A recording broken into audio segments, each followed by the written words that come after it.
மணி அவங்க கால கீழ இறக்கிட்டாங்க. ஆல்ரெடி ரொம்ப டயர்டா இருக்கிற மணிக்கு தான் ஜெயிக்க முடியாதுன்னு தெரிஞ்சிருச்சுன்னு நினைக்கிறேன். இப்ப தோத்துற போறாங்கங்கிற வருத்தம் மேட்ச் பாக்குற ஒவ்வொரு இந்தியன் முகத்திலையும் தெரியுது.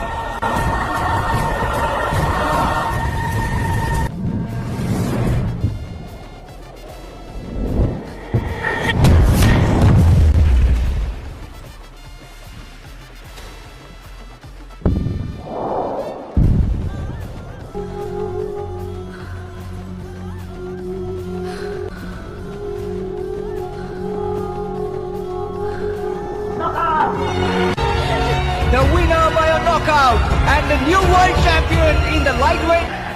What a victory! What an unprecedented victory! என்ன ஸ்ட்ராட்டஜிங்க இது? 3 வருஷமா பல இன்டர்நேஷனல் பாக்ஸர்ஸால ஜெயிக்க முடியாத நடாலியாவை சென்னையில ஒரு சின்ன குப்பத்துல வாழ்ற ஒரு மீனவ பொண்ணு ஃபைனல் மேட்ச்ல நாக் அவுட் பண்ணி ஜெயிச்சிருக்காங்க. இது இந்தியன் பாக்ஸிங் சரித்திரத்துல யாராலையுமே மறக்க முடியாத ஒரு இறுதி சுற்று. நம்ம ஊர் பொண்ணுங்க போட்டியில இறங்கிட்டா கடைசி வரை நின்று ஜெயிப்பாங்கன்னு ப்ரூவ் பண்ணிட்டாங்க. மதி